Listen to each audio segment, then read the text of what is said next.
In a situation that caught me completely off guard, it turned out there wasn't a spot reserved for me during a family trip I was hesitant about from the start. This journey was meant to take us to a luxurious hotel, a setting I was not eagerly anticipating. My husband, Henry, seemed to ignore the obvious tension directed towards me and chose to walk away, promising we'd reconnect at the hotel's checkout. Left alone, I watched as they vanished into the opulence of the hotel. My name is Olivia, and this year marked my 32nd birthday. I'm a stay-at-home mom, sharing my life with Henry, my mother-in-law Sophia, and my 5-year-old son, Jack. Henry and I first crossed paths on a blind date 5 years back, leading us to tie the knot and enjoy what appeared to be a loving and dispute-free life, at least in the eyes of our neighbors. Our bliss was further solidified 4 years into our marriage with the birth of our son, Jack. Despite his busy schedule, Henry was a hands-on dad, contributing significantly to childcare, leaving me with no real grievances. Our household dynamics took a hit about 3 months ago following the death of my father-in-law, necessitating Sophia's move into our home. It had been ages since I last saw her, with our only encounters being at our wedding and a visit to announce our engagement. Unfortunately, my initial impressions of Sophia were far from favorable, in stark contrast to the warmth and kindness shown by my father-in-law. Sophia's skepticism about my suitability as Henry's wife was palpable, questioning his choice in me and predicting a future filled with challenges. Despite Henry's efforts to win her over, her disapproving gaze lingered. Eventually, she conceded, influenced by her husband and Henry, though her upfront criticisms in my presence were hard to forget and remain a point of contention to this day. Feeling a bit anxious about how things would pan out, I decided to adopt a positive attitude and do my best to get along with Sophia once she moved in with us. When she arrived, along with her things, I jumped in to help with the unpacking. Sophia was surprisingly sweet with Jack, who had just turned 5, showering him with attention while Henry and I sorted through her belongings. I took charge of organizing the smaller items while Henry handled the heavier lifting. The process was pretty smooth, and before I knew it, only a few bits and pieces were left for me to arrange. During the unpacking, I placed a fake plant in a spot I thought would brighten up the room. However, Sophia questioned my choice, suggesting a different location. Her tone felt a bit harsh, but I brushed it off, thinking maybe she just had a strong opinion about room aesthetics. I moved the plant without arguing, hoping to keep the peace. Meanwhile, Sophia spent some time with Jack and then turned her attention to the TV, leaving me to juggle watching Jack and finishing up the unpacking. Henry was taking a well-deserved break after all the heavy lifting, so I didn't want to disturb him. I wrapped up with a mix of emotions, trying to convince myself that Sophia was just adjusting to her new surroundings, which helped me set aside my growing irritation. However, Sophia's critiques became a daily occurrence. One morning, after getting up early to prepare breakfast for everyone, I decided to take a short break. That's when Sophia commented on the state of the house, urging me to clean instead of resting. Her relentless criticism, combined with her absence during the day and lack of contribution, started to wear me down mentally. I eventually brought up my concerns to Henry, hoping for some support, but his response was disappointing. He suggested I should be more understanding, considering the recent loss of his father. His lack of intervention left me feeling helpless and alone. My nights ended with me lying in bed, overwhelmed and on the brink of tears, thinking about my situation. On one such night, Jack's cries broke the silence, but my exhaustion made it difficult to get up immediately. That's when Sophia burst into my room, berating me for not tending to my son right away, accusing me of neglecting my responsibilities as a mother. Her words stung, but wanting to avoid further conflict, I silently got up and went to comfort Jack, carrying the weight of the day's tensions with me. That night, sleep evaded me entirely. With Henry having the day off, I mulled over what special dish to prepare for lunch, wanting to make something delightful for everyone. As I was considering my options, Sophia began to get lunch ready. When she laid out the meals, it became apparent that a plate was missing mine. I've prepared food for Henry, who works tirelessly, and my beloved grandson. Naturally, there's nothing for you. You'll have to fend for yourself, she declared. This left me feeling utterly humiliated. It dawned on me then her actions weren't just harsh admonitions.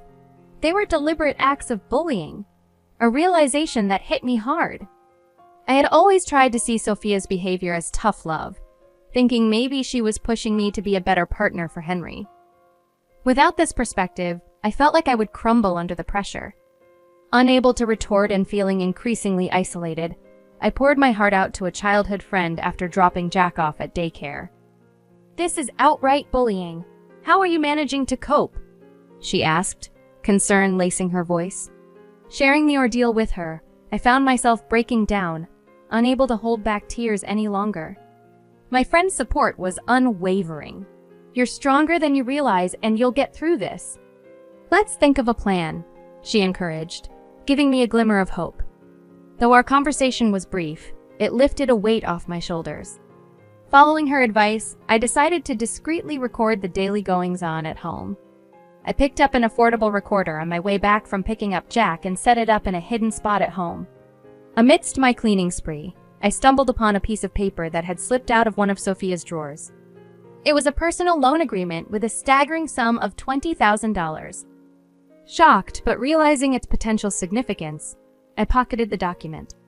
Later that evening, with Sophia back and Henry returning just in time for dinner, we sat down to the usual setting Sophia's complaints. Out of the blue, she mentioned a discount coupon for a luxurious spa hotel she had received from a friend, clearly hinting she wanted to use it. Henry was instantly supportive of the idea, and even Jack seemed thrilled at the prospect. This unexpected turn of events seemed to offer a brief respite from the tension at home, sparking a mix of emotions within me. Truthfully, I wasn't excited at the thought of joining them on the trip, anticipating nothing but discomfort for myself. Yet, surprisingly, Sophia extended an invitation my way, acknowledging my hard work around the house with an offer to tag along. Her unexpected gesture left me stunned, considering her usual behavior towards me. For a moment, I dared to hope her intentions were genuine, not spiteful. That night, I found myself restless, weighing the pros and cons of accepting the invitation. Henry approached me with a plea, expressing his desire for me to accompany them. He explained his dilemma. He couldn't rely on his mother to watch Jack, and managing our son alone on the trip would be too challenging.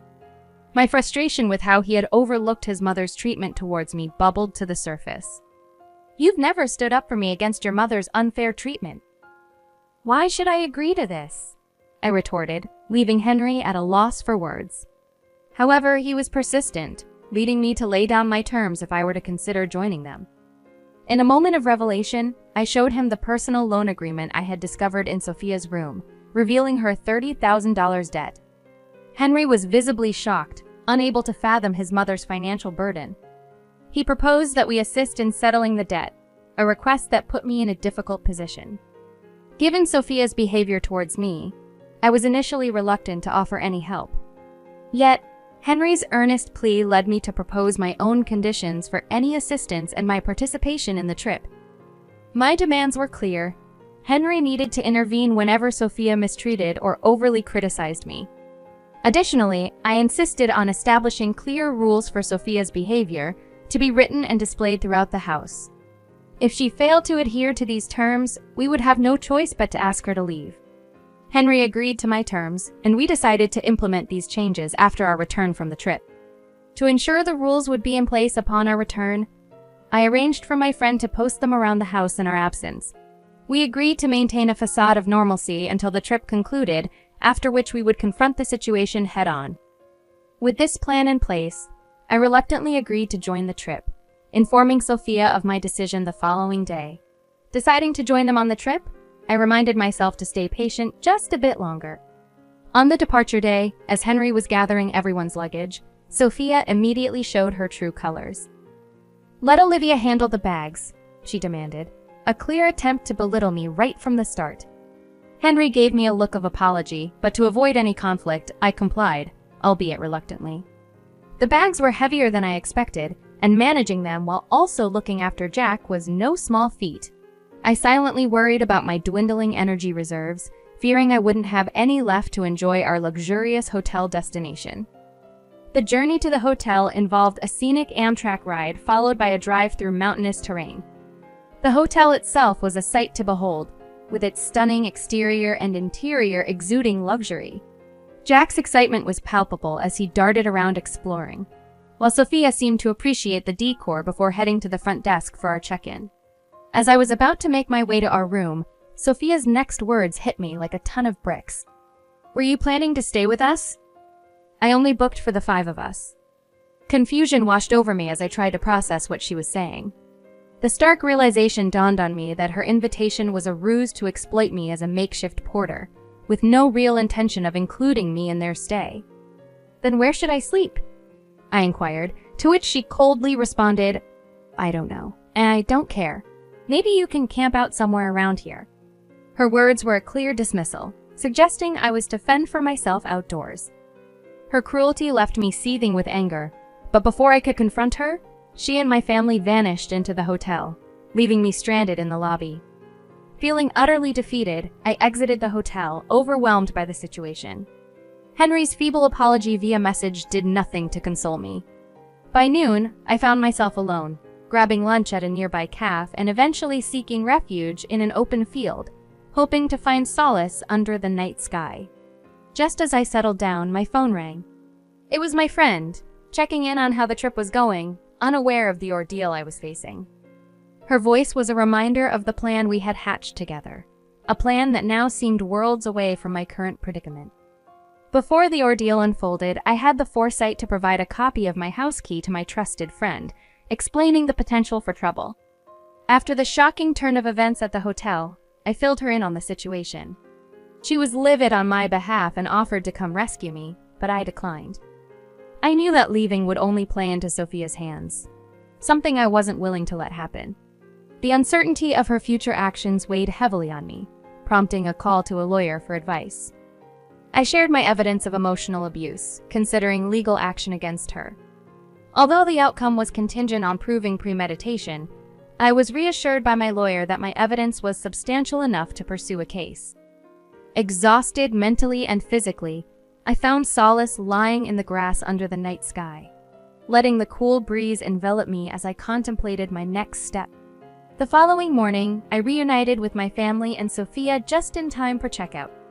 Sophia's immediate jabs about my presumed night outdoors were halted by Henry's intervention, though she swiftly sidestepped to other topics. It was clear Henry had communicated the extremity of her actions to her.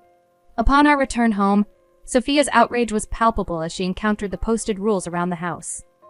Her anger quickly shifted to shock as Henry presented the loan agreement, her complexion turning from red to pale as her secret was laid bare.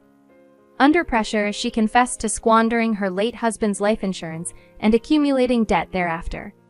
Henry and I stood firm on the consequences we had discussed. Facing eviction and legal action, Sophia listened to the recorded proof of her behavior, her defiance turning to desperation.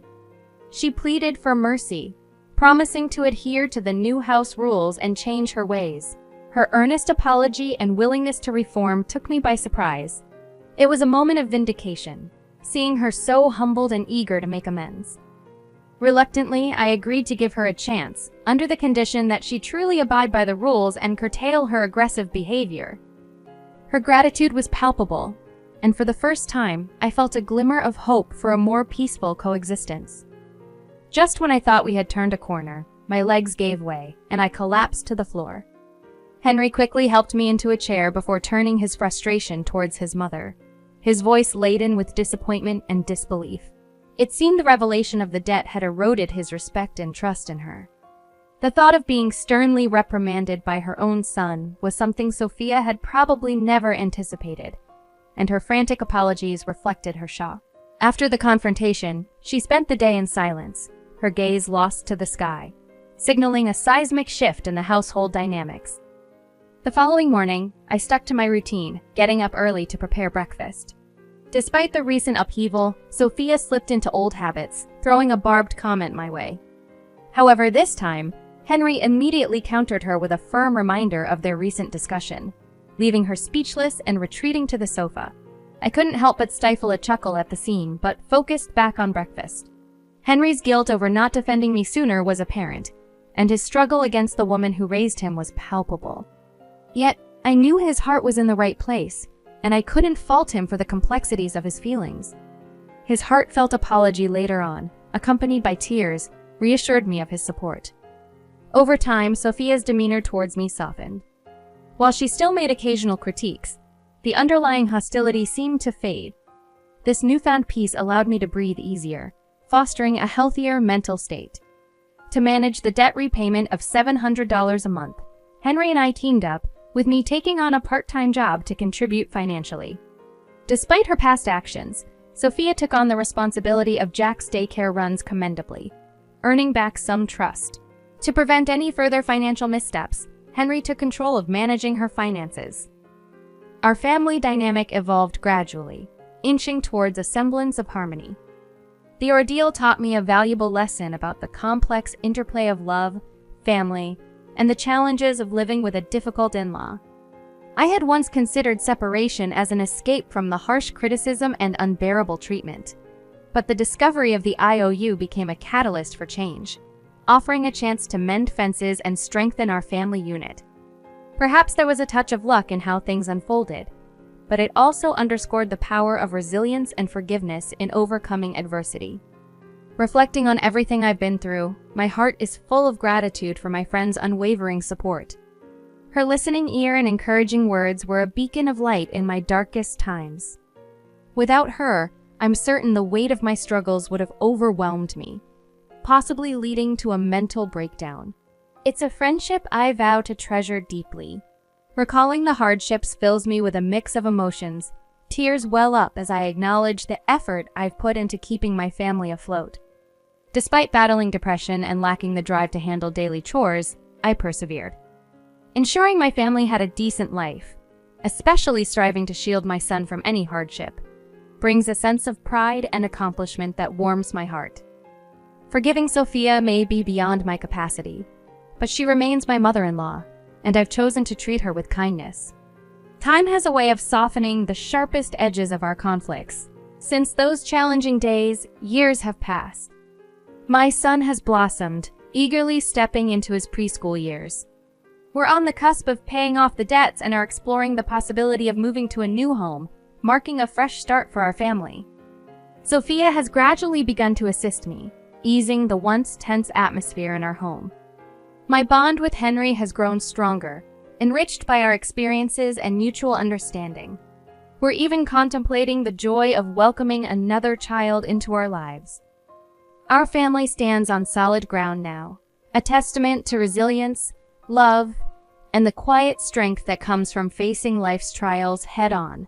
I'm committed to continuing my efforts, nurturing this stability, and fostering a loving environment for my family.